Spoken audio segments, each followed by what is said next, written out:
Thank you for joining us on this, my first HR group organised session. Today we have Elisabeth Field talking to us about this year's events from her viewpoint as CEO of Eulogy, followed by Kevin Redfern, who'll be talking about the role of creatives and what drives many of them to leave agency life and set up independently. Liz, over to you. Thanks, Marcia. And thanks for having me. This is very exciting. It's nice to see some very familiar faces. Kari, if you could flick on to the next slide, actually. Marcia, you asked me to have a little chat about what the year's been like in terms of, I guess, running a business, running an agency today, but also in terms of what it's been like for the team and sort of for people who are working, you know, within these agencies. I've tried to find a phrase that could sum it up, what the year's been like, but I couldn't find a phrase that wasn't filled with swear words of one description or another. So I figured we just have to move on from that. And actually, when I think about it, and I think about Eulogy's experience during the pandemic, I don't see it as one phase. It seems to have been three sort of key moments for me. So if you hit the little button, Kyrie, it'll bring up the next. Right, so I don't know if anyone's been on a roller coaster recently, but it certainly felt like from probably mid-March through to maybe the end of May that we were strapped into this ride that none of us really wanted to be on. And I'm all for a roller coaster. I quite like them, but not when I don't feel I've got any control over what's going on or that I'm not there of my own volition. And that's very much, I think, how we all felt at Eulogy for that first phase. It was not what we wanted. We didn't really understand what was going on. And we just knew that we just had to keep moving forward. I think as a management team, we made quite a quick decision that we could either let the pandemic dictate to us what would happen to Eulogy and you know, how we would survive it, or we would just flip that on its head and become as nimble and flexible as we could, which is pretty much what we did. And it was a really unusual time, and I know everyone's got their own stories in relation to this, but I think I wasn't expecting, it was almost like that adrenaline kick. You know, we really recognized how dreadful this was as an experience for all those people who were losing their loved ones and just the horror of it. But there was also a sort of slightly secret energy that we were getting out of this unusual situation. And that adrenaline kick was something that, you know, I sort of tried to take advantage of, because whilst it was scary and horrible and weird, there was also a lot of opportunity, and it was a challenge that we could choose to rise up and meet, or it would just ruin us. So we did. But as with all adrenaline kicks, there was an adrenaline crash, and that to me is that next phase that we went through as a business. If you click on Kyrie, you'll see that I refer to this as that whole sort of foggy, quicksandy, pea soupy phase where we were still all working from home. There was no positive light at the end of the tunnel.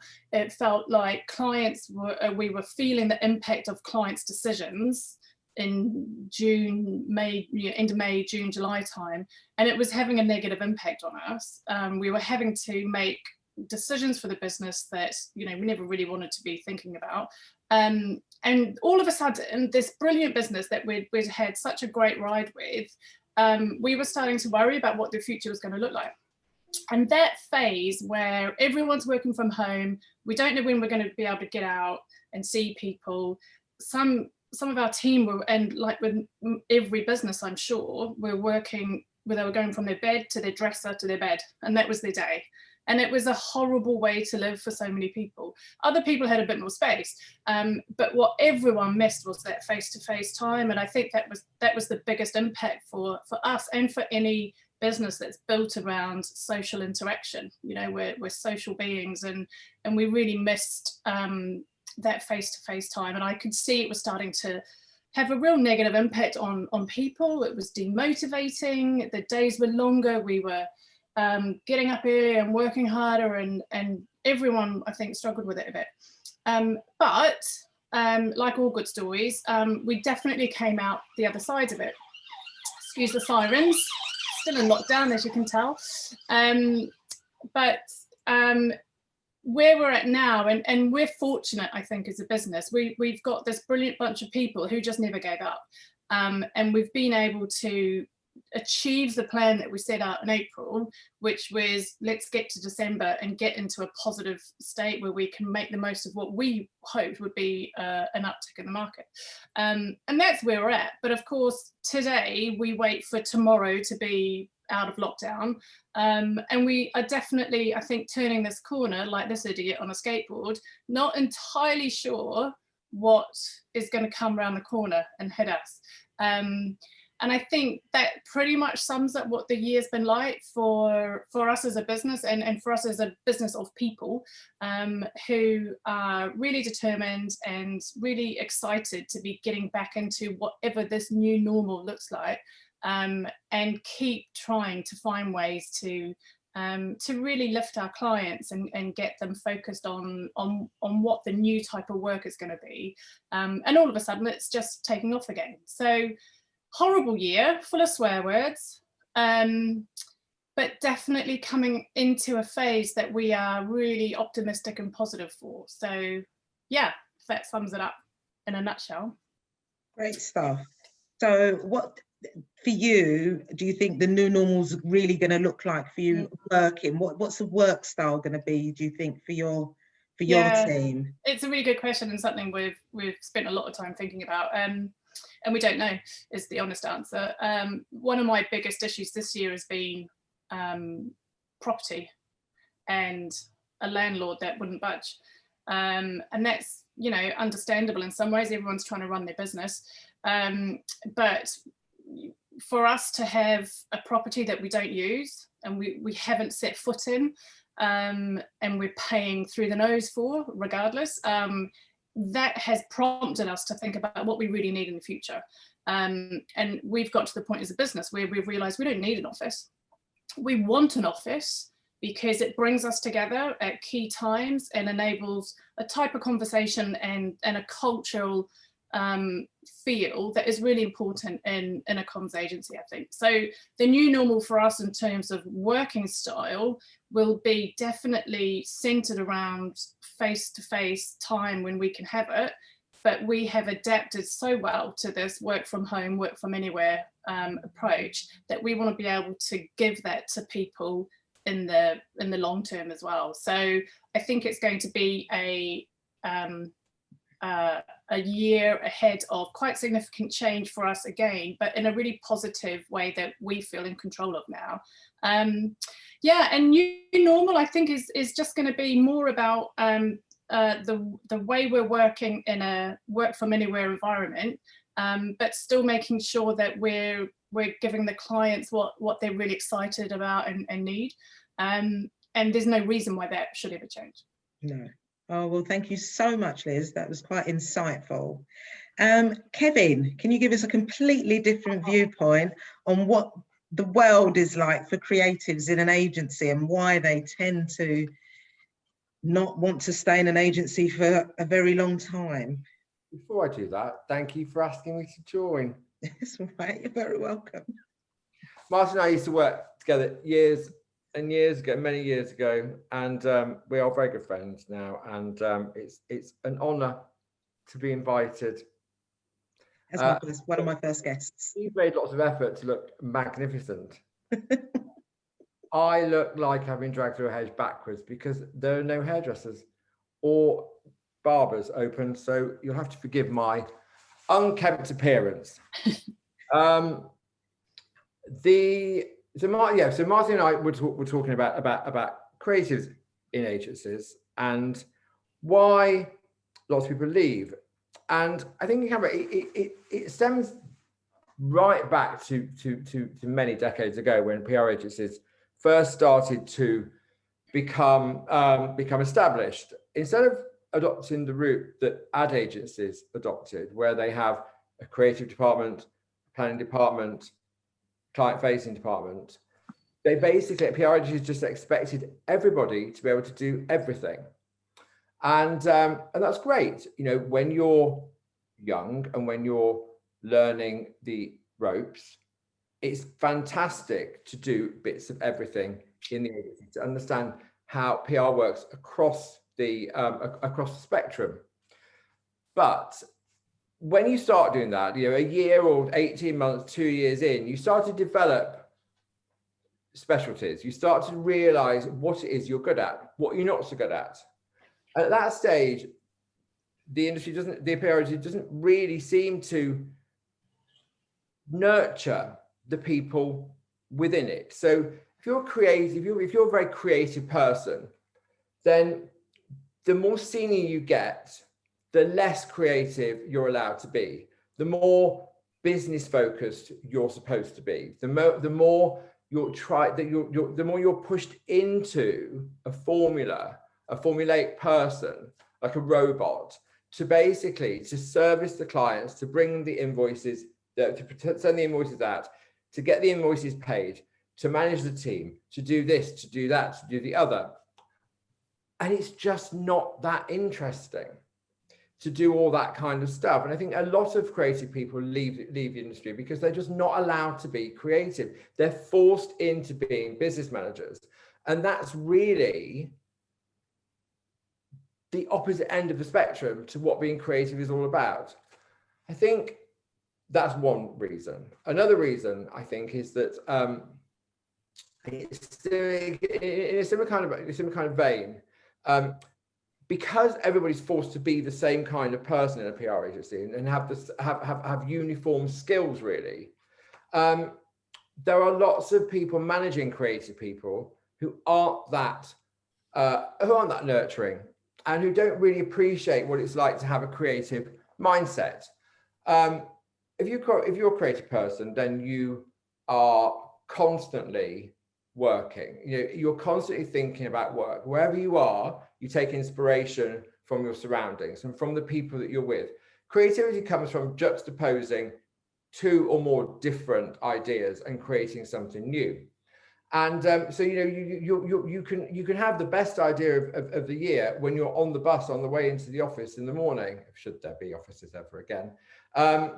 You can have the best creative idea in the bath, in the shower, taking the dog for a walk. You don't need to be sitting in an agency, sitting at a desk in an agency from 9 to 5 to be able to do your job. You can do it from wherever you want to be. And I think maybe that will change after this year. But lots of managers tend to micromanage people, and they tend to force their strict structure on people who don't really want that strict structure. And it just becomes so tiring that you're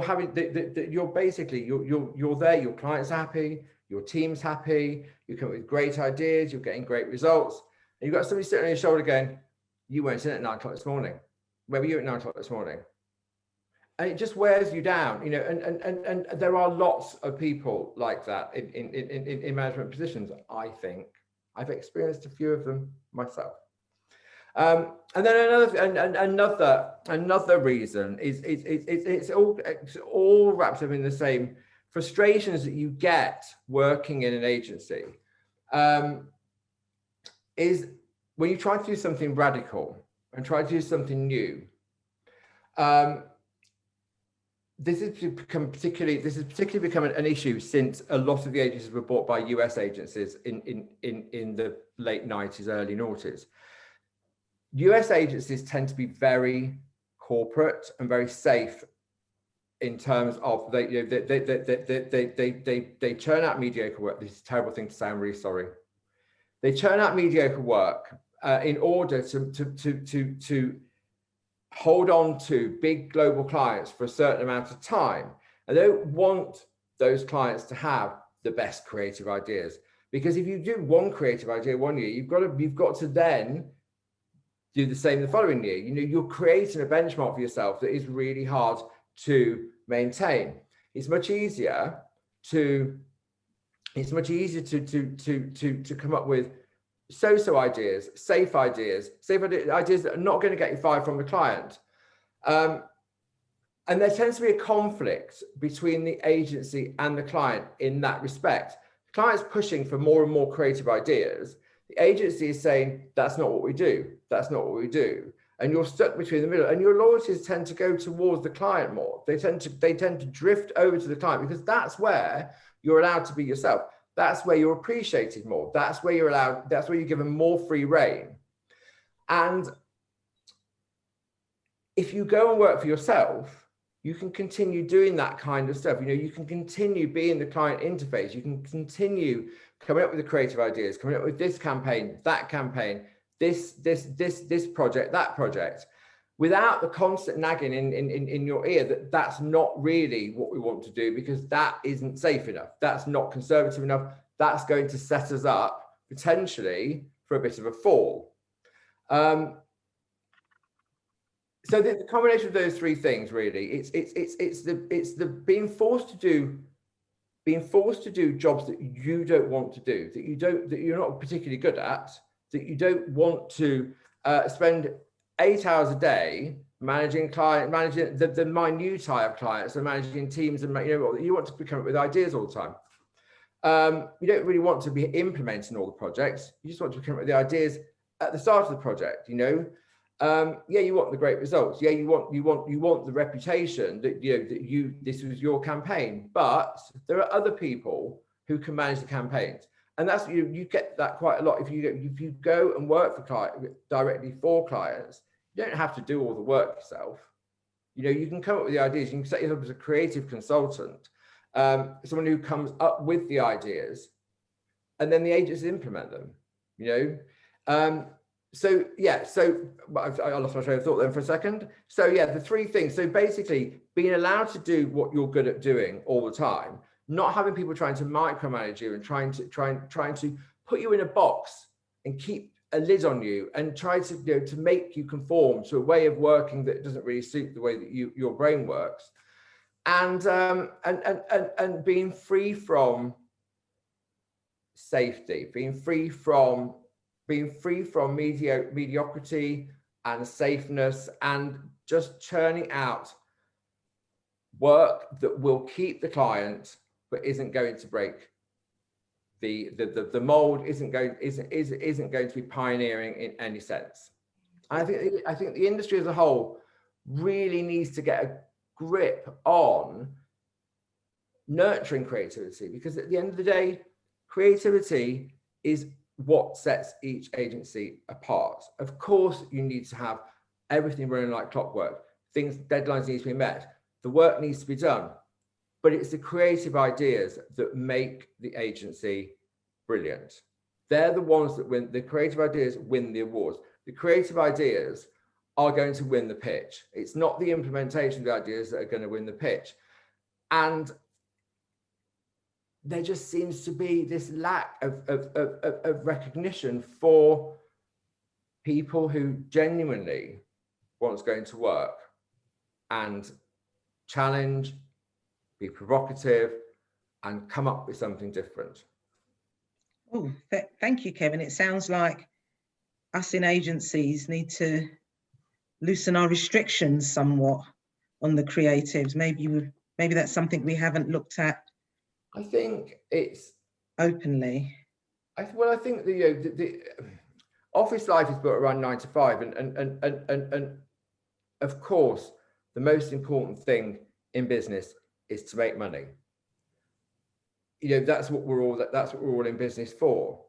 But I think that if you the way that you make a name for yourself, the way you make a reputation for yourself, the way that more clients will be attracted to an agency is through the ideas and the campaigns that they generate. And if the people who come up with those ideas are going into work every day, not being allowed to do that job, not being allowed to do that really important thing, because they're being forced to do billing, being forced to manage team members who are not up to scratch, being forced to justify why they're not in work at 9 o'clock in the morning, they will just leave. They'll go off and do something completely different, go and work client side, go and work as a creative consultant, go and do something else where they don't have to do it. And it's a loss to the agency world. Do you think if they go client side, they'll be expected to live up to those similar standards? Or will they be given more free rein? I think it depends what kind of client. So I think if you go and work for a big multinational, people in big multinationals tend to just move bits of paper from one side of the desk to the other side of the desk, and then move them back again the following year. I mean, they don't really do that much creative. I mean, that's why lots of agencies, lots of the big global agencies work with big global clients, because they're all much of a muchness in terms of mediocrity and not actually doing anything. If you go and work for, Kevin, you're being outrageous. You're just wiping off 80% of the industry that you haven't worked in for a long time. And there are some really brilliant big global agencies who do really good work. I totally get where you're coming from, that bureaucracy will ruin creativity. I totally agree. Lots of great toolkits for local implementation. We all know they do that, and the toolkits generally are a bit rubbish on the whole. I think that there's I'm not slagging off all agencies. I'm just saying that to answer your question directly, if you go and work for a startup, if you go and work for a young company, if you go and work for an entrepreneurially minded company, you're going to get to be creative. If you go and work for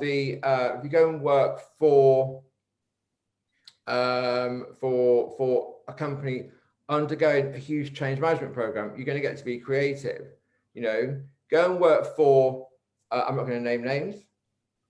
If you go and work for, no, I will actually. If you go and work for Procter & Gamble or Unilever or someone like that, then you're probably not going to get to be as creative as you would be if you went. But you wouldn't go to one of those. You wouldn't jump from an agency you thought was not particularly dynamic to go and work for one of the big FMCG companies. I don't think.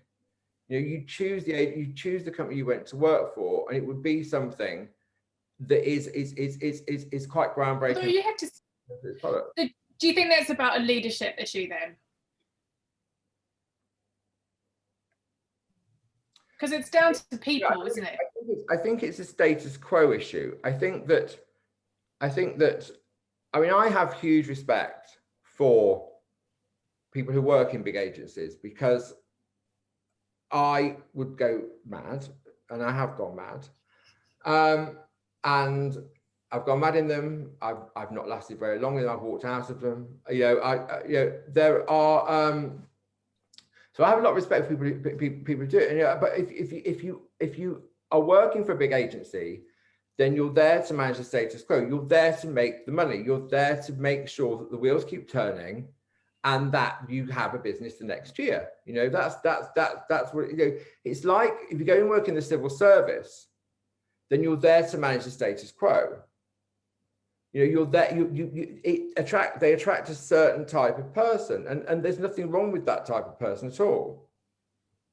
But I don't think the type of people who are attracted maybe to some of the big global agencies aren't necessarily the most creative people in the world.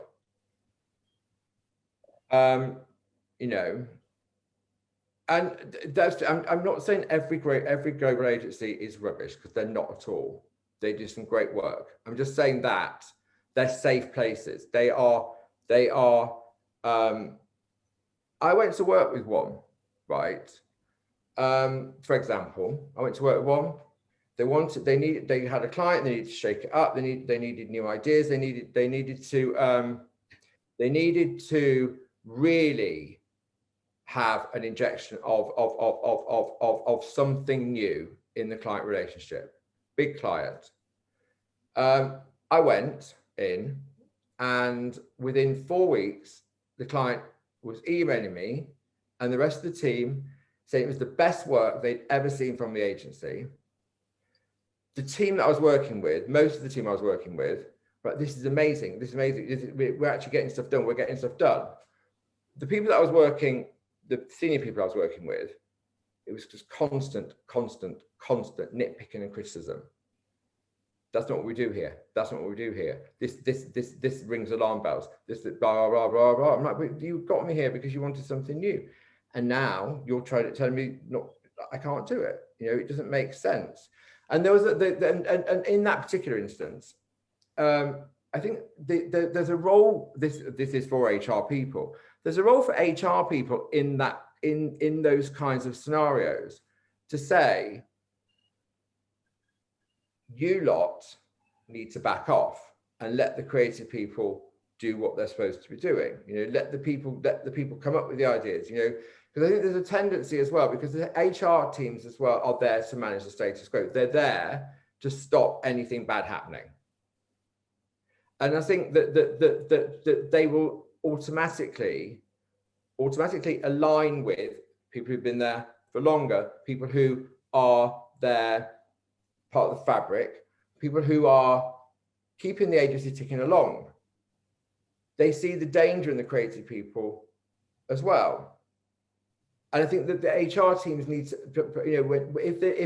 if people are brought in to shake things up a little bit, the HR teams need to be the referees in that situation. They need to be nurturing both sides and bringing both sides forward, and being the linchpin of a change of culture or change of direction, maybe. I think it's a huge role for HR people to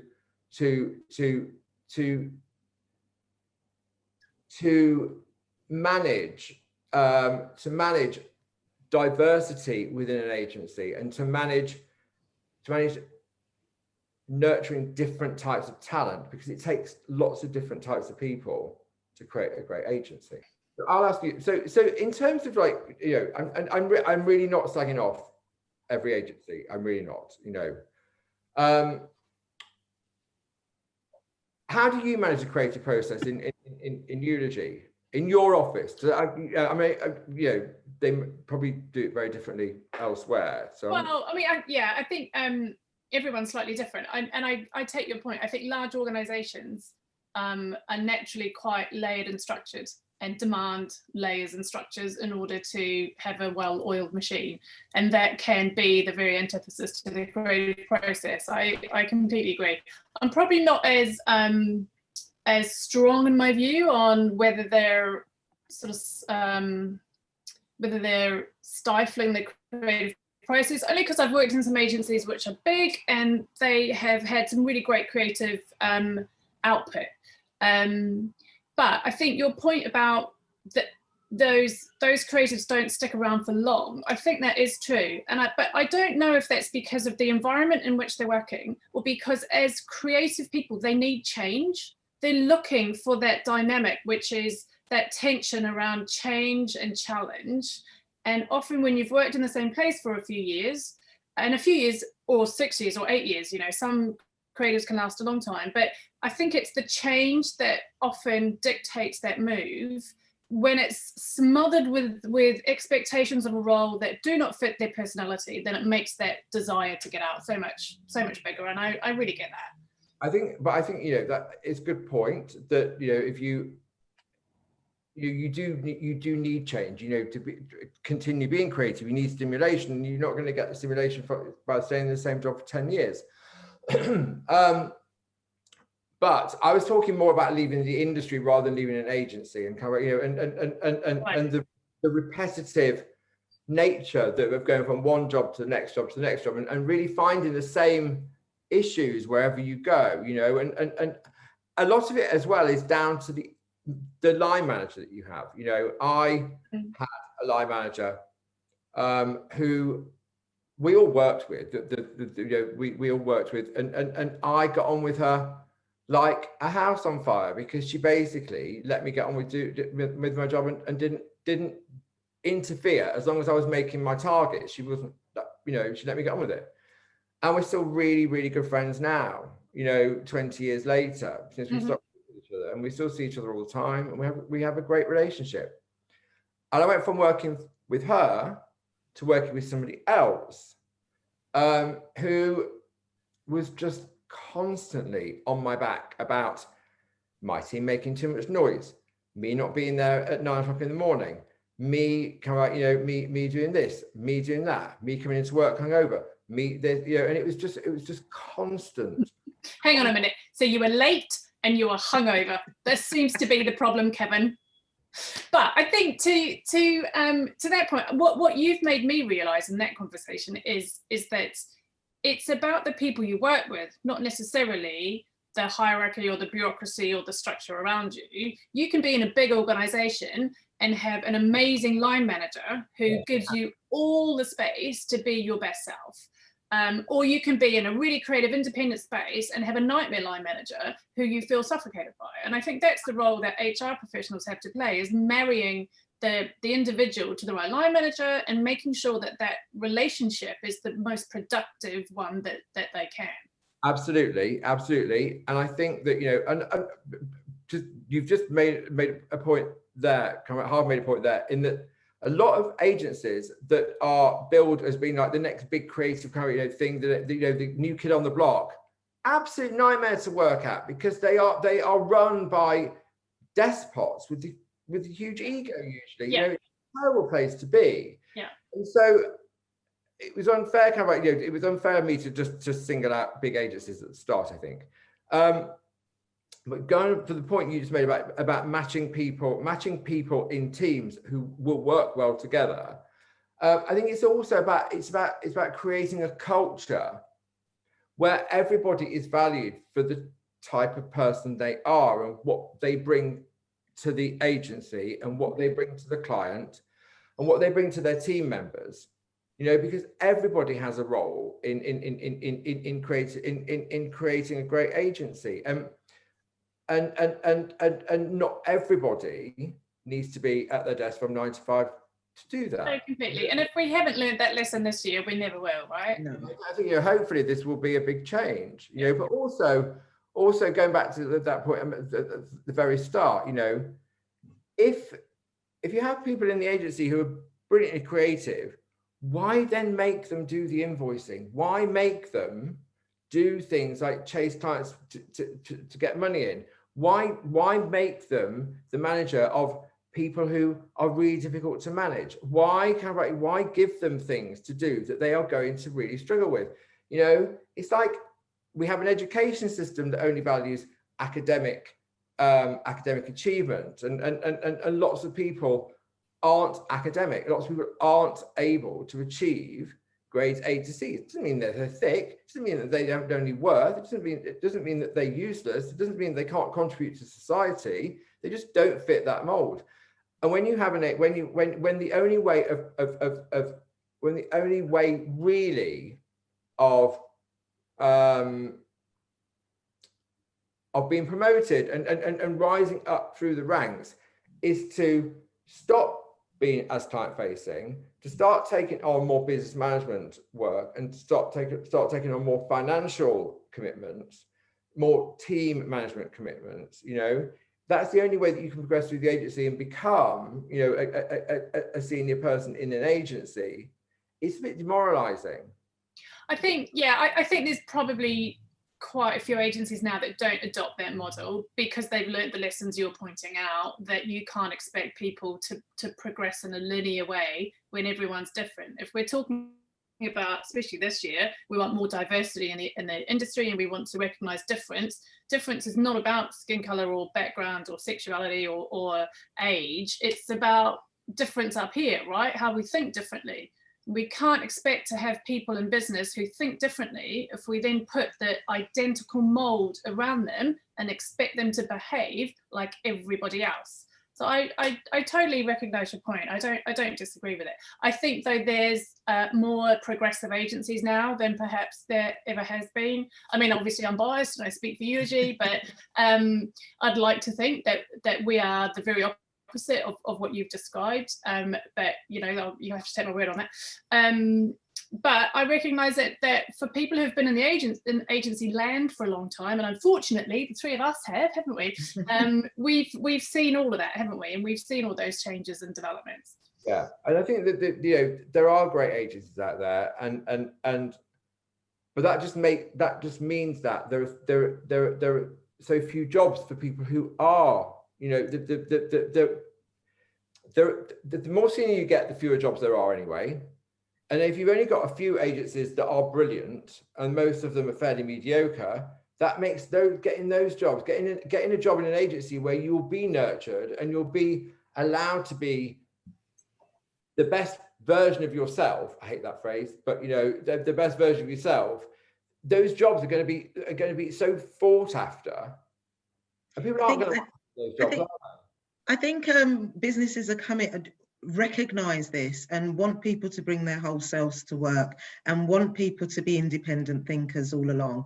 And I think it might be just the time that we're in now where people are evolving to that. It's not something. I think FOR is brilliant at this, right? So you know, and I'm a big fan of FORs, as you know. But I think the way Nan created the company and the way that the culture has developed within the company, it is very much about people allowing people to be themselves, allowing people to shine. And there are some really odd people working there, as we know, right? But the reason that there are people working there is because that's the culture that Nan's created. And it was a bit like that back at Charles Barker in the 90s. You know, it was a very diverse agency for its time. And it was a very supportive, familial type of agency, in the sense that, you know, it was just, there was lots of empathy and there was lots of compassion and there was lots of humanity within the agency.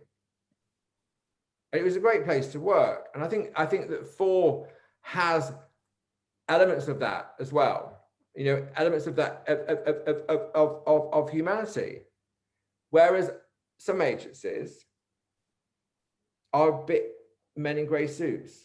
But maybe that's the difference between an independent owner-operated environment and the network, right? I think, you know, FOR has maintained or, you know, sought that culture, and you know, I've worked there. I totally recognise what you're talking about. And every independent agency I've been at has had that same control and focus around that culture. It is the networks, I think, that struggle with it, but I understand why. But I think the reason a lot of the networks struggle with it more than anything is because they're American owned, and there is no personality in American corporate culture, is there? I mean, it's devoid of personality. I think it's a big statement, and I'm not necessarily disagreeing with it, but I think it's well, there's plenty of I mean, you know, there are networks that aren't American owned, but I think it's a bit too broad a statement to nail on the wall, and I think it's local people and local offices that create a local culture. So there's no reason why that can't exist in a global network. Yeah, to a point. Have we got to an agreement? Hang on. Well, Hang on a minute. Have we got to an agreement? I'm not going to say anything because I'm being very respectful. I think what Kevin's saying is that the larger companies or the larger networks, because they've got the frameworks that they need to remain within, it's difficult for people to be outside of those frameworks and still be within the company and thrive in that environment. But I also think it's a lot to do with, if you look at the senior management of those big agencies, it's white men, right? You know, there was a thing that WPP, whoever is the was it WPP? Yes, I'm sure it was. The whoever's running WPP in the States put out this statement when the Black Lives Matter thing was happening about how WPP, champion of diversity, champion of blah blah blah blah blah, and you look at their board, and it was mostly white people. I think a couple of people with Latin backgrounds, mostly men, not a single black person on the board. And it's like, you know, you are talking shit. You work for a communications agency, you work for a marketing agency, and you can't recognize that you're spouting nonsense without a single proof point. If you are nurturing talent from people of color, if you're nurturing their careers, why has none progressed? to board level. It's nonsense, you know. And I agree with what you said earlier, Liz, right? You know, diversity in it's not just about skin color and sexuality and sex and it's about childhood. It's about how you grew up. It's about the experience that you've had for your whole life that create the rich tapestry of your conscience and your unconscious, and you know, that give you the life experiences you need. I remember going to a brainstorm years ago, and it was for an EU tender for olive oil. And the person running the brainstorm, who was one of the directors of the company, and she was a larger than life woman. I got on with her really well. But in the, I mean, she was very, you know, she was well off, very middle class, blah, blah, blah. And she said, yeah, we basically, we need to get people to make their own salad dressings and not buy them from the supermarket. Now, this is in the late 90s, right? And I sat there and said, you need to get them to stop buying salad cream. You need to go salad cream, mayonnaise, salad dressing, make your own dressing. It's not, it's a much bigger job than you're seeing here, you know, because you don't, and she just didn't have that frame of reference to people having an egg sandwich with some salad cream on it and a bit of lettuce, you know. Anyway, it's about diversity, and if you have agency, if you have conglomerates, if you have the parent companies dominated by men in suits, finance people in suits, then that's not going to, the culture is always going to be drawn in that direction, I think. So the job is really, I think, in terms of creatives, I think the job is to ring fence them, sort of protect them from the nonsense, really, you know, and to really allow, I hate the word safe space as well, because it just makes me sound millennial. And I'm way too old to be millennial, aren't I? As we all know. And usually I don't even look this old. I mean, you know, usually I look amazing. Marcy has decided to do this today before all the places reopen, hasn't she? Anyway. Intentionally. Yeah. Anyway, the role of HR, Kevin, is to create that protection and support systems to ensure that creators have the space and freedom to be their best self. Yes, but also I think as well, on top of that, you know, it's HR's responsibility to create environments that deliver the best work to clients. I mean, it's not just about the creative people in the agency. It's about delivering the work. You know, at the end of the day, without the clients, there's no agency. Without delivering the best work possible, there's no agency. You know, all the agency reputation goes downhill. And, you know, we all know that agencies come and go. You know, so I think really the HR team needs to work with the management team of the company to create a culture that is geared towards what clients need and want, and how clients grow their business. And I think that's overlooked a lot. I think that there's such a focus on making each quarter's targets, and there's such a focus on the finance and making the money from the clients. There's not often the encouragement and motivation to build really interesting personal relationships with clients, not personalizing, you know, I'm talking about personal, professional, but to really get to know clients and really understand what their personal motivations are, as well as their professional motivations, and what the motivations of the company are, you know, and all those soft skills, all those understanding people skills, all those understanding their target customers, challenging briefs, you know, being brave enough to challenge briefs, and having the support of the agency as a whole to really deliver a service that's second to none, a bespoke service for each client. You know, it tends to go sometimes into a bit of a paint by numbers style of responding to briefs, you know, because it's to churn them out, get the money in, churn them out, get the money in, you know, and it's not, it's missing. There's a human element missing of kind of, you know, of finding out about people and finding out what people really want. Excellent. Well, thank you very much, Kevin. Further insight there. So I'd like to thank you both for coming today and giving completely different views on massive subjects. And yes, it was insightful on both of them. So thank you both very much indeed. And I hope to see you again soon. Thanks. Yeah.